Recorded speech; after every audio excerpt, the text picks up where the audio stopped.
If, in rush hour traffic, you can remain perfectly calm, if you can see your neighbors travel to fantastic places without a twinge of jealousy, if you can love everyone around you unconditionally, and if you can always find contentment just where you are, then you're probably a dog, right? We hold ourselves to these unrealistic standards of perfection, and then we judge ourselves when we don't live up to them. The thing is, we're not supposed to be perfect. Perfection isn't possible, but transformation is. All of us have the capacity to change, to learn, and to grow, no matter what our circumstances. As a professor and scientist, I study how people change, how people transform. And one of the most effective vehicles I've found is mindfulness. My own journey into mindfulness was unexpected. When I was 17, I had spinal fusion surgery, a metal rod put in my spine. I went from a healthy, active teenager to lying in a hospital bed, unable to walk. And during the many months of rehabilitation, I tried to figure out how to live in this body that could no longer do what it used to. The physical pain was difficult, but worse was the fear and the loneliness, and I simply didn't have the tools to cope. So I began searching for something that could help, and eventually this search led me to a monastery in Thailand for my first meditation retreat. At the monastery, the monks didn't speak much English, and I didn't speak any Thai, but I understood mindfulness had something to do with paying attention in the present moment. My only instruction was to feel the breath going in and out of my nose. So I began. 1 breath, 2 breaths. My mind wandered off. I brought it back. 1 breath, 2 breaths. It wandered again, sucked into the past or lost in the future. And no matter how hard I tried, I just couldn't stay present. Now this was frustrating because I thought meditation was supposed to feel like this, and instead it felt more like this. Right? Being present isn't so easy. In fact, check it out for yourself. I've been speaking for about 3 minutes. Have you noticed your mind has wandered? All of our minds wander. Research from Harvard shows the mind wanders on average 47% of the time. 47%. That's almost half of our lives that we're missing, that we're not here. So part of mindfulness is simply learning to train the mind in how to be here where we already are. Like right now. Let's practice together. Allow your eyes to close and just feel your feet on the floor. Wiggle your toes and sense your whole body sitting here, softening the face, softening the jaw, and notice that you're breathing, feeling the breath as it naturally flows in and out of the body, just being here. And as you're ready, taking a deeper breath in and out, allowing your eyes to open.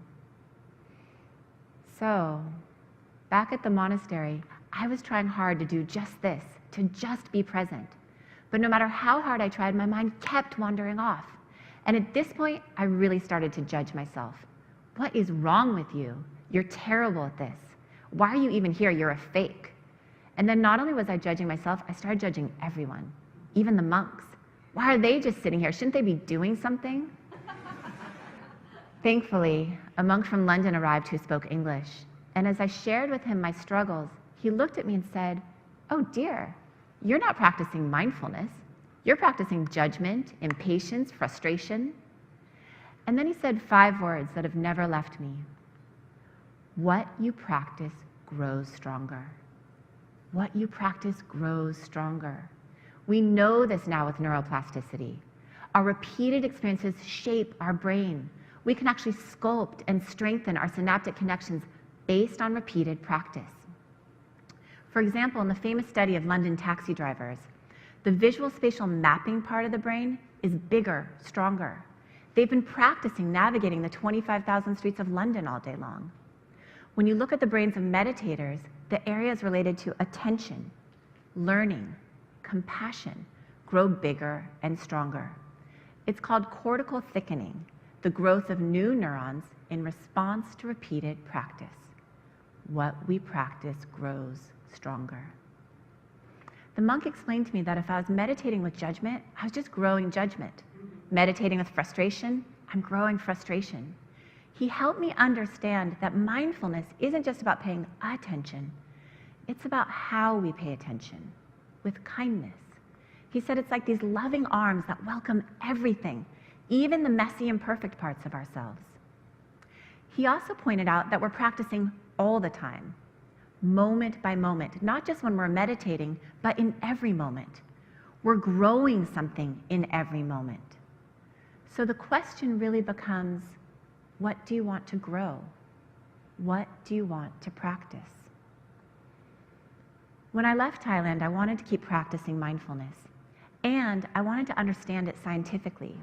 So I began a PhD program, eventually became a professor, and I've spent the past 20 years investigating the effects of mindfulness across a wide range of populations, including veterans with PTSD, patients with insomnia, women with breast cancer, stressed out college students, high-level business executives, and over, the data showed two key things. First, mindfulness works.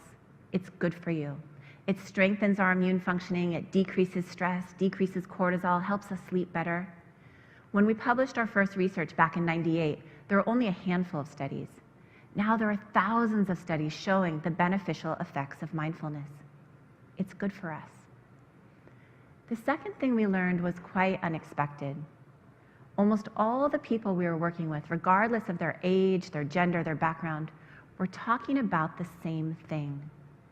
This underlying sense of, I'm not good enough, I'm not okay, I'm not living this life right. This tremendous self-judgment and shame. And we all know what they were talking about, because shame is universal. All of us feel it. And worse, we have this mistaken belief that if we shame ourselves, if we beat ourselves up, we'll somehow improve. And yet, shame doesn't work. Shame never works. It can't work. Literally, physiologically, it can't work, because when we feel shame, the centers of the brain that have to do with growth and learning shut down. This fMRI shows the brain on shame. What happens is the amygdala triggers a cascade of norepinephrine and cortisol to flood our system, shutting down the learning centers and shuttling our resources to survival pathways. Shame literally robs the brain of the energy it needs to do the work of changing. And worse, when we feel shame, we want to avoid it. So we hide from those parts of ourselves we're ashamed of, the parts that most need our attention. It's just too painful to look at them. So what's the alternative? Kind attention. First, kindness gives us the courage to look at those parts of ourselves we don't want to see. And second, kindness bathes us with dopamine, turning on the learning centers of the brain and giving us the resources we need to change. True and lasting transformation requires kind attention. And the monk's words echoed in my ears. Mindfulness isn't just about attention, it's about kind attention. This attitude of kindness wasn't just a footnote or something nice to have, it was an essential part of the practice. A part of mindfulness that's so often overlooked. So my colleagues and I developed a model of mindfulness that explicitly includes our attitude and our intention, as well as our attention. All three parts working together synergistically. Put simply, mindfulness is intentionally paying attention with kindness.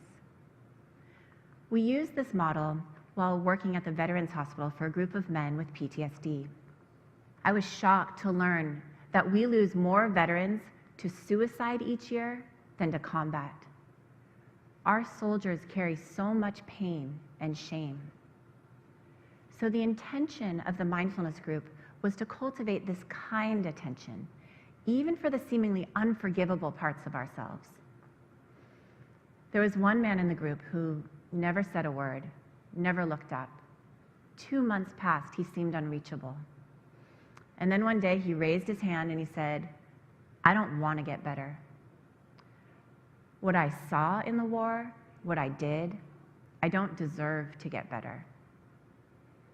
He then looked down at the floor and proceeded to tell us in great detail what he had seen and what he had done. And I can still feel the horror of what he shared and how his shame filled the room.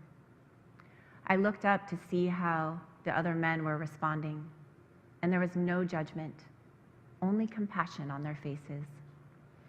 I invited him to look up and to witness this compassion and this kindness. And as he slowly looked around the room, his face began to soften. And in his eyes, there was hope.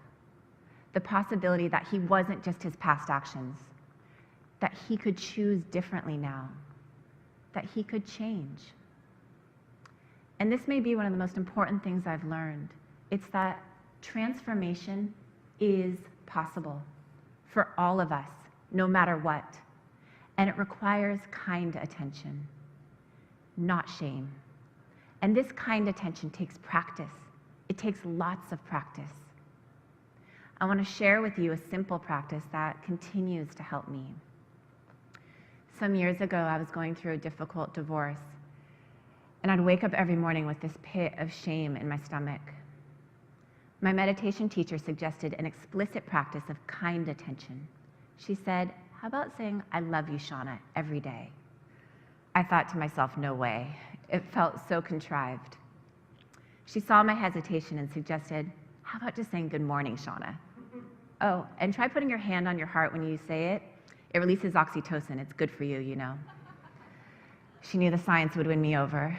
So the next day, put my hand on my heart, took a breath, and said, good morning, Shauna. And it was kind of nice. I continued to practice, and a month later, when I saw her, I admitted how helpful it had been. Wonderful, you've graduated, she said. Now, the advanced practice. Good morning, I love you, Shauna. So the next day, put my hand on my heart, anchored myself, and said, good morning, I love you, Shauna. I felt nothing, except maybe a little ridiculous, but definitely not love. But I kept practicing because, as we know, what we practice grows stronger. And then one day I put my hand on my heart, took a breath. Good morning, I love you, Shauna. And I felt it. I felt my grandmother's love. I felt my mother's love. I felt my own self-love. And I wish I could tell you that every day since then has been this bubble of self-love and I've never felt shame or judgment again, and that's not true. But what is true is this pathway of kind attention has been established, and it's growing stronger every day. So I want to invite you tomorrow to put your hand on your heart and say good morning. And if you're really brave, good morning, I love you. Thank you.